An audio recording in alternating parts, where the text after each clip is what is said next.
Salut, c'est Guillaume, l'instigateur de ce podcast. Bon, je t'embête un peu, j'ai besoin de 400 donateurs mensuels pour avoir une sécurité financière et pouvoir continuer mes podcasts. Alors si mes podcasts t'inspirent ou t'aident, deviens un des 400 en cliquant le lien dans le descriptif de cet épisode ou en m'envoyant un email à guillaumefedepodcast@gmail.com. Merci. Bienvenue sur ce podcast qui aide les gays ou queers à s'épanouir sexuellement. Moi, c'est Guillaume, votre hôte. Je suis gay, j'ai 36 ans et avec ce podcast, je suis enfin sur mon chemin d'épanouissement.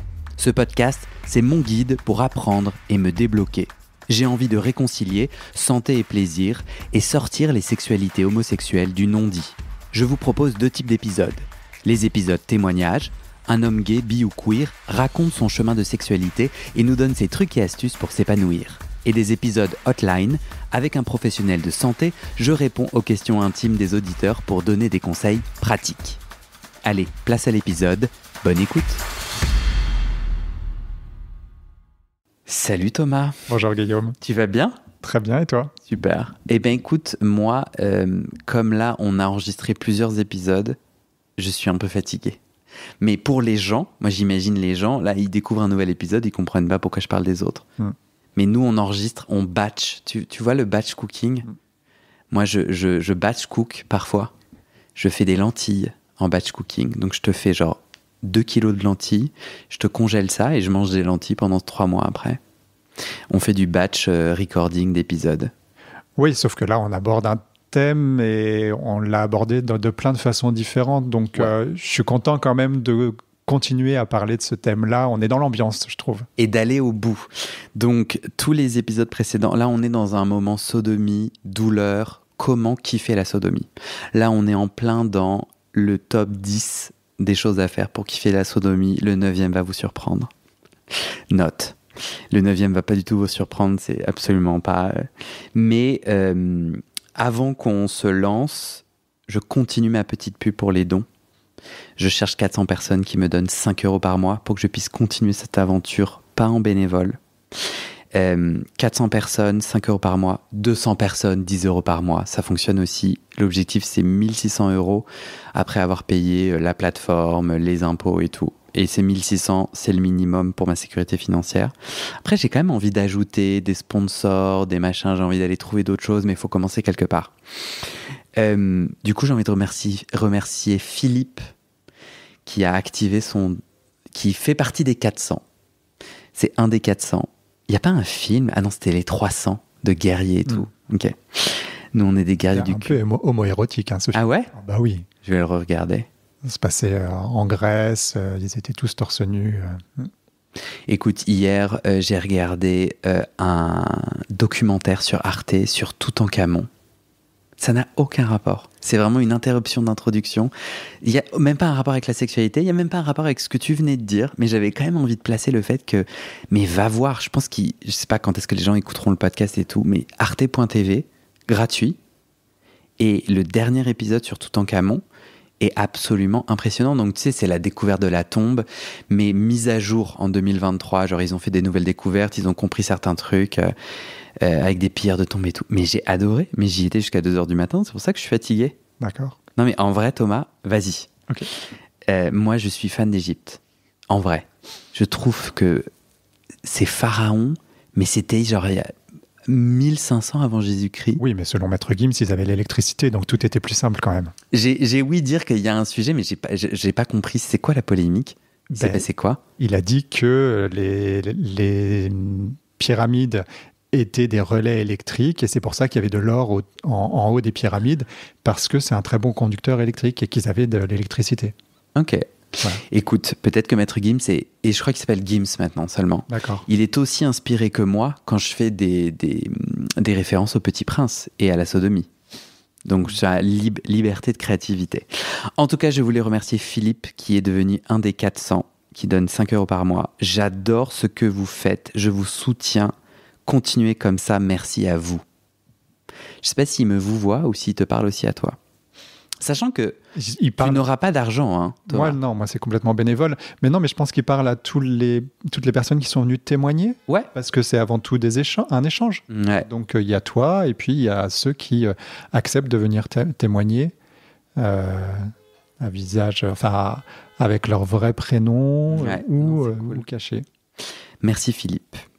Ok, on se lance. Nous étions au point numéro 8 de notre top 10 pour kiffer la sodomie.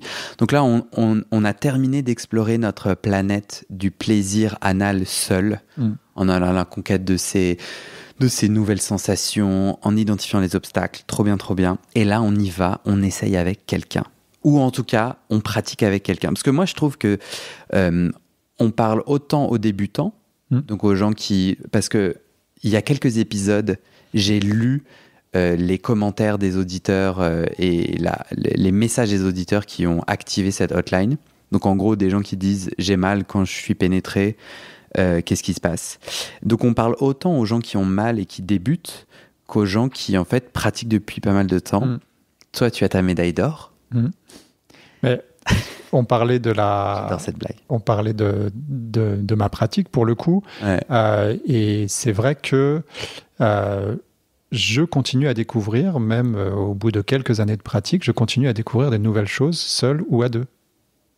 C'est cool ça. C'est pas, c'est toujours un chemin d'épanouissement sexuel. Je crois pas qu'on soit arrivé à l'épanouissement sexuel, mais en tout cas, moi, je continue à découvrir des nouvelles sensations, des nouvelles façons de faire l'amour, des nouvelles sensations en termes de sodomie, et ça dépend vraiment aussi des partenaires. Je crois c'est tout le sujet là de cette capsule aujourd'hui, que les partenaires peuvent apporter des nouvelles choses, chacun parce qu'ils sont, par la façon dont ils ont d'appréhender la sodomie, la façon de faire l'amour. Donc si je continue ma métaphore de l'épisode précédent entre le petit prince et le plaisir anal, ça voudrait dire que en fait, le plaisir anal, c'est plein de planètes, que je peux aller en explorer plein, et c'est pas une seule planète. Je vais essayer de trouver un truc avec l'écharpe du petit prince. J'ai pas encore quelque chose. On essaye avec quelqu'un, on se lance premièrement les préliminaires pour se détendre. Caresse, anulingus, frottement du gland sur l'anus. En gros, pour moi, je trouve que l'info clé, c'est que contrairement au film où on a l'impression que c'est direct, la pénétration est possible, en fait, tu as expliqué dans l'épisode précédent comment ça fonctionne, les anneaux qui sont serrés ou pas, tout ça, faut ouvrir, quoi. Exactement. Sésame, ouvre-toi. Et il y a plein de façons de le faire. On a parlé du désir, du plaisir, d'avoir envie, et aussi là, de commencer par titiller la zone. Et donc, du coup, d'ouvrir ces zones-là et de les détendre, donc de se mettre dans des bonnes conditions et d'aller les titiller, aller les masser, les caresser. Les préliminaires, en fait, sont super importants. Est-ce que je suis d'accord avec ça ? Eh ben, pas forcément. Je parlais avec un pote qui m'a dit qu'il était pas à l'aise avec l'anulingus. Et c'est vrai que moi, l'anulingus, je passe quand même mon temps à me dire... Se faire bouffer le cul, c'est ça que tu veux dire ? Ouais, il y a quand même un mec qui est en train de me lécher le trou de balle. D'où sort ma matière fécale. Je vais quand même te dire que c'est ça qui se passe dans mon cerveau. J'arrive pas à me détendre. D'accord. Donc si c'est censé m'aider à me détendre et à m'ouvrir les deux anneaux du pouvoir magique, moi ça me resserre et les doigts me font mal. Alors... En revanche, ce que je disais dans un épisode précédent, le gland. Coucou, je suis là, coucou, je suis pas là, coucou, je suis là, coucou, je suis pas là. Et le fait qu'on soit pas dans la pénétration, mais juste, je trouve qu'un gland c'est très doux et ça m'excite. Donc on est vraiment dans... l'objectif, c'est d'ouvrir la porte qui s'ouvre pas avec n'importe quelle clé. Et je pense qu'on revient à, ok, toi individuellement, c'est quoi la clé qui fonctionne ? Ça, on en a suffisamment parlé. Je pense que chacun va trouver sa clé dans ce qu'on peut apporter aujourd'hui. Il y a un truc qui peut aider aussi, c'est ce qui se dit pendant le rapport. Donne-moi ton petit trou, j'ai envie de te pénétrer, j'ai envie d'être en toi. Voilà. L'excitation verbale, elle peut être vachement importante dans l'excitation globale. Ou bloquée. Parce qu'on avait parlé, moi ça m'est arrivé de féminiser. Tu vois, un mec qui me dit ta chatte. J'ai envie de bourrer ta chatte. J'ai envie de bourrer ta chatte, ouais. J'ai envie de bourrer ta chatte, ouais. Et je trouve que du coup, il faut qu'on s'en parle. Ouais. Est-ce que ça m'excite ou pas? Parce que ça peut être un bon gros bloquant. On peut se refaire, mais la porte peut se bloquer. La façon dont on se dit comment ça va se passer finalement. Ouais. On se chauffe en fait. Certaines personnes pouvant ne pas du tout vouloir parler. Moi, je suis un peu entre les deux. Je suis un peu un super moite-moite. Ça dépend des jours et tout. Ça peut me bloquer, ou au contraire, ça peut me plaire. En fait, je trouve que souvent, quand les gens parlent, je me dis, il joue au film porno. C'est pas vraiment lui. Il est pas vraiment excité par son propos. Je préjuge le mytho. C'est bizarre, hein? Non, c'est intéressant. Mais il y a des gens qui ont besoin de parler et de s'exciter en se disant, en se faisant un film, en se racontant ce qui va se passer. Et c'est pas forcément se faire un film porno, c'est juste se faire un film que l'acte va être super et on va kiffer l'acte parce que il va se passer ça. Et donc on se raconte à l'avance ce qui se passe et pendant l'acte on se raconte ce qui se passe aussi. Et c'est juste une façon de verbaliser d'une façon différente les sensations ou le désir ou les fantasmes qui sont en cours. Je trouve que mon préjugé est assez dommageable. Parce qu'en fait, je crois que j'ai confiance que mon partenaire, il dit bien ce qu'il veut et au contraire, je trouve que c'est un moment de joie, mais je sens que j'ai des blocages intérieurs au parler pendant le sexe. Et puis globalement, est-ce qu'il le dit à toi ou est-ce qu'il se le dit à lui? Ouais. Est-ce que c'est son histoire qu'il est en train de se faire ou est-ce qu'il a envie de te dire à toi quelque chose? À ce moment-là, quand il dit j'ai trop envie de te bourrer le cul, est-ce qu'il ne te parle pas à toi en fait? Ouais. Oui, il se parle à lui-même. Mais ça amène aussi un autre truc. Il y a des gens qui apprécient beaucoup rigoler pendant le sexe, c'est-à-dire être léger, tu vois, faire des blagues et tout. Alors moi, ça c'est mort. Ah non, c'est pas possible. Ah non. Genre, je suis dans mon énergie, dans le moment. Moi, je suis dans l'intensité. Je suis dans. Moi, le sexe est trop sérieux pour se marrer. Ben, j'entends que t'as un sous-entendu, mais ouais. Ah ouais, moi je suis dans un moment puissant, mais ça m'est vraiment jamais arrivé, tu vois.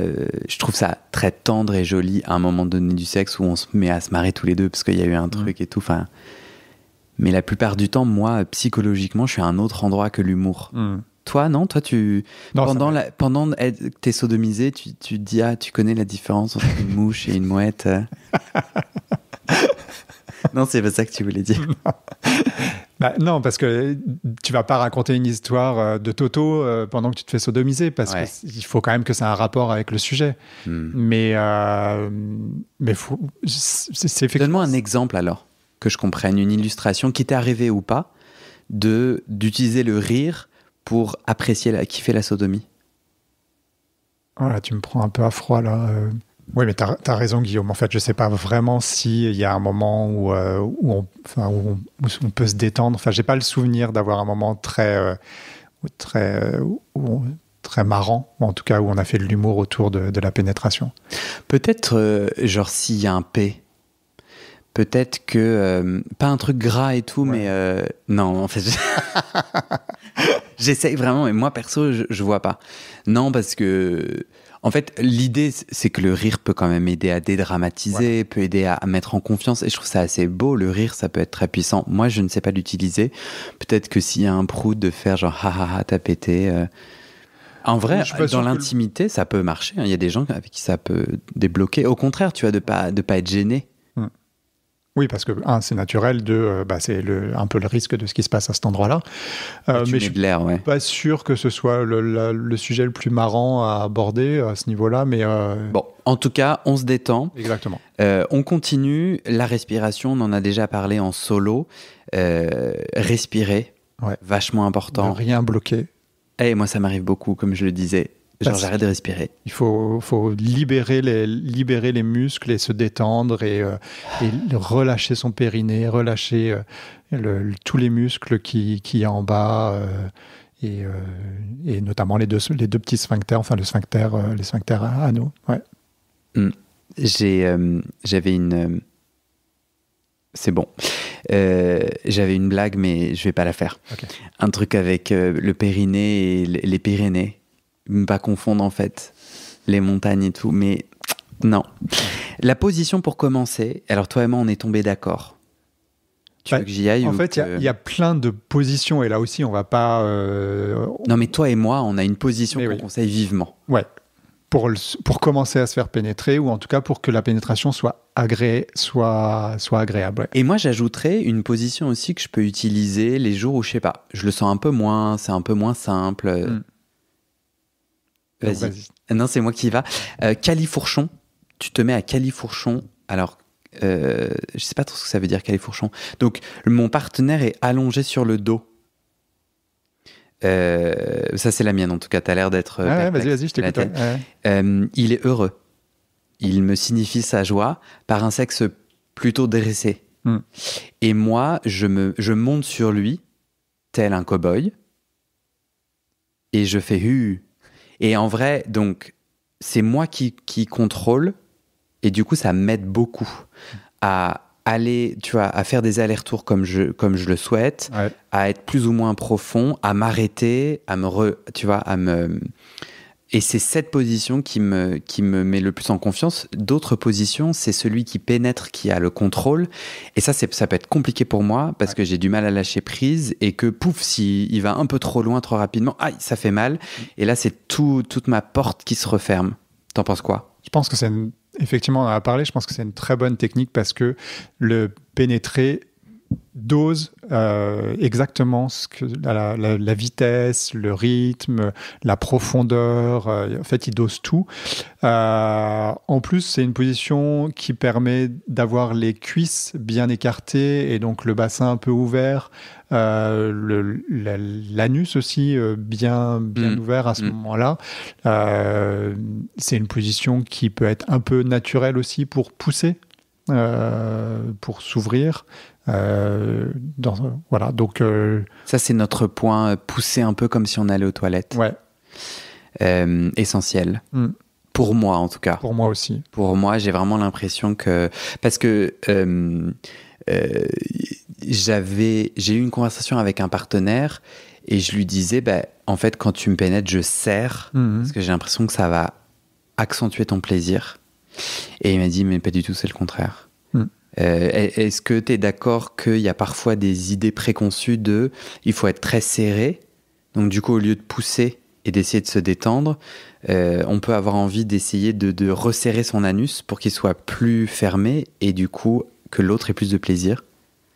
Je me regarde comme si j'étais un extraterrestre. Ouais, non, en fait... Ça t'est jamais arrivé, toi ? Ça me fait penser à un truc très hétéronormé où les mecs hétéros aiment la sodomie parce que c'est plus serré qu'un vagin. Je suis d'accord. Voilà. Et c'est à ça que ça me fait penser, mais pour moi, c'est un peu... c'est pas une connerie, mais bien sûr. C'est pas le sujet. Le sujet, là, c'est de se faire pénétrer. Donc, il faut s'ouvrir. Et une fois qu'on sera ouvert, et une fois que le mec est à l'intérieur, et une fois qu'on est bien et que c'est agréable, là oui, on s'amuse, on serre, on desserre. Là, on peut commencer à s'amuser quand le mec est à l'intérieur.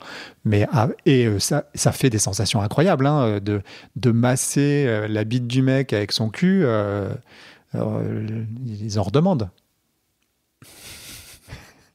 Sans trop parler de moi. Mais tant mieux. Voilà. Mais je trouve que, en fait, tout ça, c'est quand même la question du power bottom. Ouais.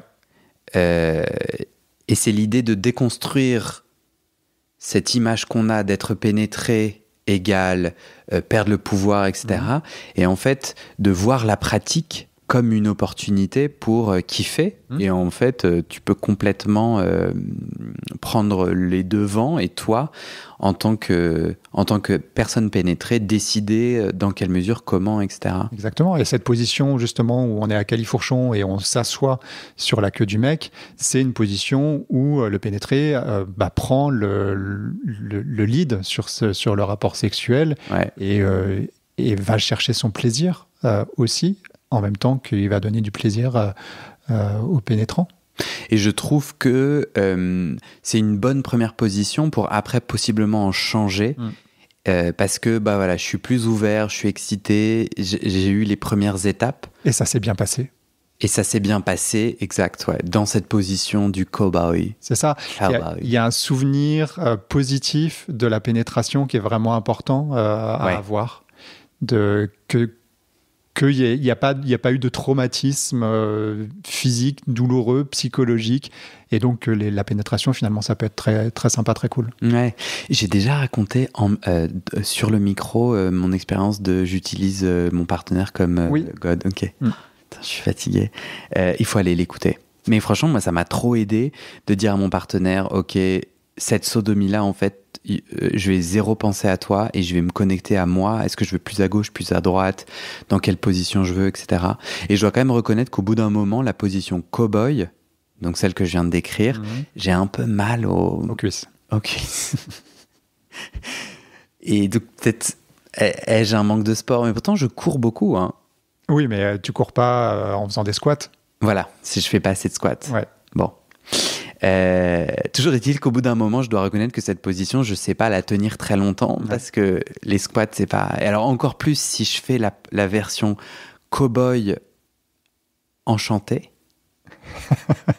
Est-ce que tu vois où je vais? Non, j'invente le nom de la position. Je connais mal mon Kama Sutra.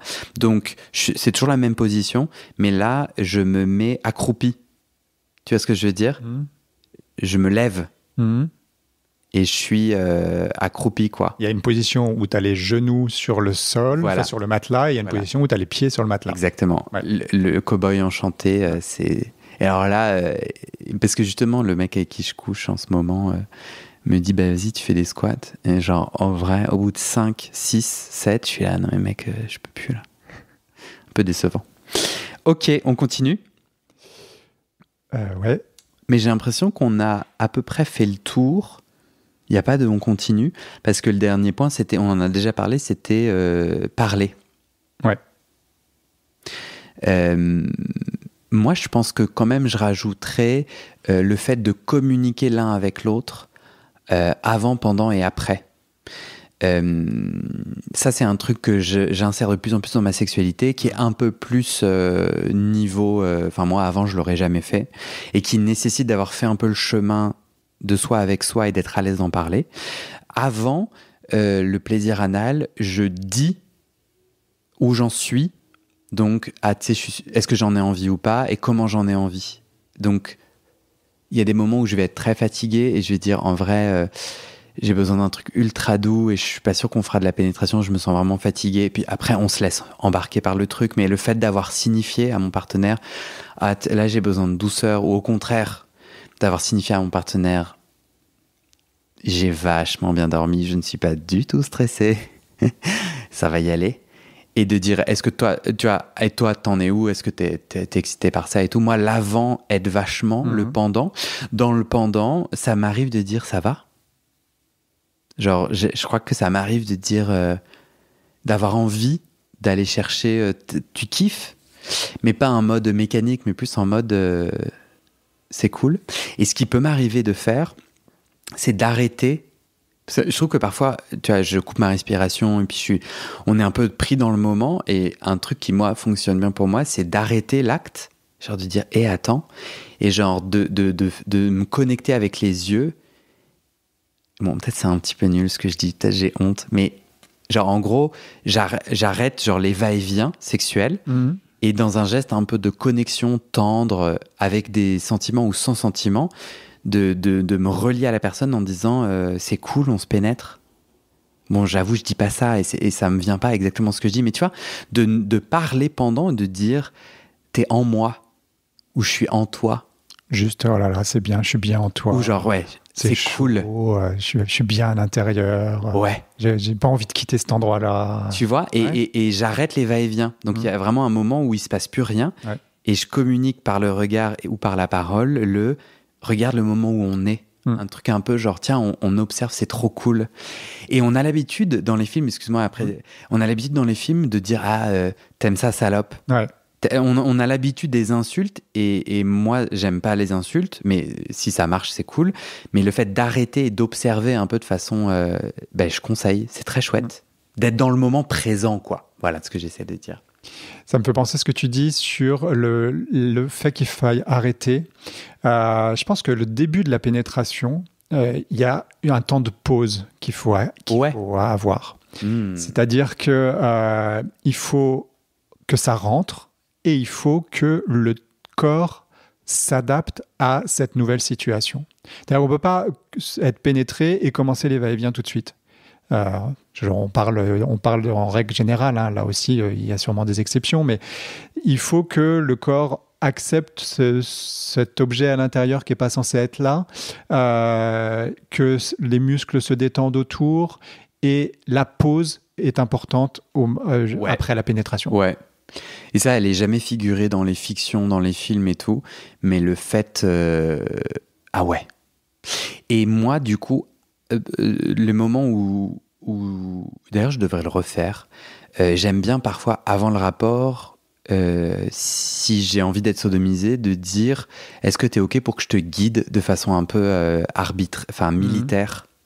Enfin, le gars, je l'agresse pas, mais tu vois ce que je veux dire? Ouais. De lui dire plus vite, non, plus doux, attends, recule, etc. Et je pense que d'avoir sa validation, ça m'aide vachement, parce que sinon, c'est une suite d'ordres qui peuvent être un peu genre, tu vois, quand toi tu pénètres la personne, si t'es pas prévenu, ça peut être un peu genre, ok, je fais pas bien, ou ah, c'est un peu agressif. Mais au contraire, je trouve que ça apaise tout le monde. Et d'ailleurs, moi, quand je suis pénétrant, quand je pénètre, j'ai pas mal d'inquiétudes de performance. Est-ce que je bande assez? Est-ce que je fais assez bien, etc. Et donc, j'ai tout un tas d'enjeux de reconquête, tu vois, et ça peut beaucoup m'aider d'avoir quelqu'un qui est pénétré, qui au début m'aide à ouvrir la porte et me dit tiens, plus comme ça, plus machin, et meilleur conseil.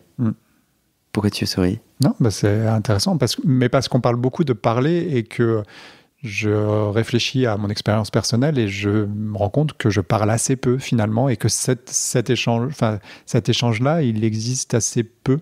Et probablement que c'est pas bien, mais à essayer, quoi. Ouais, à essayer. C'est pas toujours simple de parler dans le sexe. Hein. Alors, t'es pas obligé d'être en relation, et ça peut être assez léger. Ça peut être assez tiens, j'ai envie de faire ça. Ça te va? Et en fait, la personne qui dit non, mais vas-y, ça me saoule, j'ai pas envie. Mais la plupart du temps, tu vas voir. Enfin, moi, je crois que les gens c'est tellement pas facile de pas avoir de repères, et tout le monde essaye quand même de prendre du plaisir et d'en donner, que d'avoir quelqu'un qui dit bah tiens, viens, j'aimerais bien conduire, ça te va? Et puis ça va se passer, enfin en gros je vais te dire ceci, cela, et puis tu me diras, et puis on réajustera pendant s'il y a un problème. Ça apaise de ouf, tu vois. Le gars est là, ah ouais, non mais... Donc je trouve que parfois on se dit ah ouais, mais si je parle avant, c'est vachement compliqué. Enfin, je trouve qu'à Paris, t'as quand même un délire dans les apps de rencontre de no blabla. Ouais. Plan direct. Plan direct, no blabla. Et moi, j'ai souvent, parce que clairement, moi, j'aime le blabla. Et moi, souvent, j'ai des gens qui font « Ah, t'es trop compliqué et qui me culpabilisent à essayer de dire « Bah tiens, j'ai envie de ça. » C'est complètement OK. Et du coup, bah, moi, j'ai pas envie de faire du sexe avec ces gens-là, quoi. Mais en fait, discuter, c'est pas forcément parler 45 minutes avant. Ça peut être très bref, en 2 minutes, de dire tiens, j'aimerais bien essayer ça avec toi, ça te va, puis voilà quoi. On n'est pas en train de faire un plan d'action et d'en parler 45 minutes et de tout prévalider, mais on est en train de poser 2-3 mots sur son désir et son envie, et ça change tout. Bon voilà. T'essaieras, tu me diras.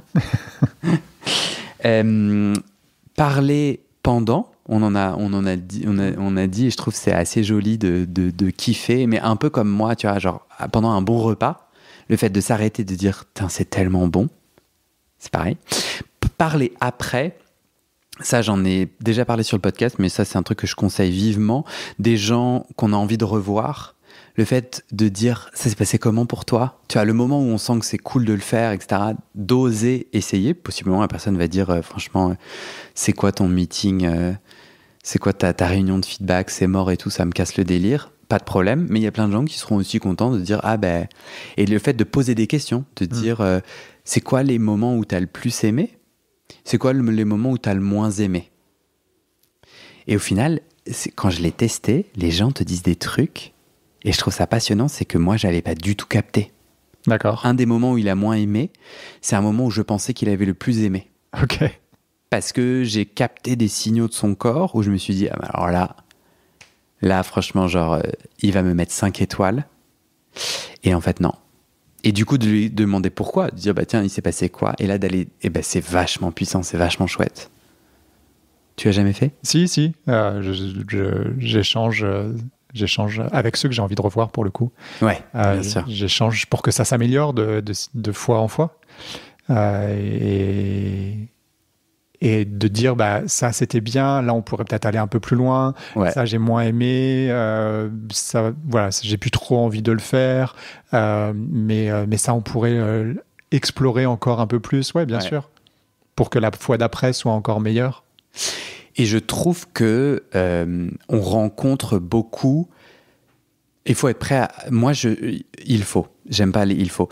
J'ai rencontré beaucoup de rejets parce que je crois que on est quand même dans une société, dans un univers, dans un monde où la sexualité est assez taboue, et donc il y a beaucoup de gens qui naviguent leur sexualité dans le silence, soit par choix, soit par rejet. Les gens qui veulent pas parler par choix, la plupart du temps, ils te le disent de façon gentille, et puis, mais souvent les gens deviennent assez agressifs en mode ah mais c'est quoi ton problème, pourquoi autant de blabla, et ils commencent à dire c'est pas bien ce que tu fais, et je veux juste dire aux gens, ouais, on va en parler. Je veux juste dire aux gens que c'est possible que les personnes réagissent mal. Et moi, je trouve que sur Grindr, le no blabla, il est très fréquent. Et moi, plein de fois, les gens me disent que je suis casse-pied, que je suis un blaireau, que je me pose trop de questions, etc. Ouais, juste faut trouver le bon partenaire avec qui il va y avoir la bonne connexion. Et cette connexion, ça peut être de parler avant, après, pendant, ou de rien dire avant, après, pendant. Mais je crois que le détail que je voulais apporter, c'est qu'il y a bien entendu des gens qui vont rejeter de façon assez systématique. Mais il y a aussi beaucoup de gens qui n'ont jamais appris à parler de sexe. C'est ça que je voulais dire. Excuse-moi, mon point a mis du temps à venir.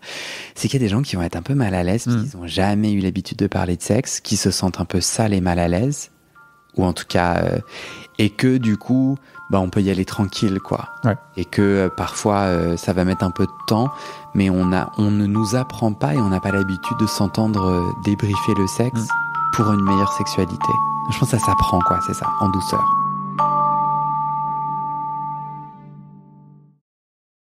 Et c'est la fin de cet épisode. Vérifiez dès maintenant si la suite est déjà publiée. Sinon, vous pouvez vous abonner à ce podcast sur votre plateforme d'écoute pour être alerté dès la sortie des nouveaux épisodes. Et si vous aimez les témoignages intimes comme celui que vous venez d'écouter, j'ai 2 autres podcasts qui pourraient bien vous plaire. Je vous les présente. Histoire de devenir moi. Ça, c'est un podcast dans lequel des gens ordinaires me racontent un tournant déterminant pris dans leur vie. Ils racontent le déclic qui a tout changé et comment ils sont devenus un peu plus eux-mêmes. Ma dernière séance de psychanalyse. Ça, c'est un podcast dans lequel des gens me racontent leur dernière séance sur le divan et comment la psychanalyse les a aidés, ou pas. Et d'ailleurs, c'est avec ce podcast que j'ai gagné le prix du meilleur podcast de conversation en 2022. Alors pour écouter ces podcasts, vous pouvez tout simplement taper les titres dans la barre de recherche de votre plateforme d'écoute. Mais je vous mets aussi dans le descriptif de cet épisode les liens pour écouter ces podcasts et les liens de mes réseaux sociaux pour découvrir les coulisses de mon aventure de podcasteur et aussi la page de dons pour soutenir mon travail et mes podcasts. En tout cas, n'hésitez pas à m'envoyer vos retours et vos réactions à guillaumefedepodcast@gmail.com ou sur mes réseaux sociaux. Ça me motive énormément de savoir que ces histoires naviguent et résonnent, ou pas d'ailleurs. Allez, merci pour votre écoute et à très bientôt dans vos oreilles.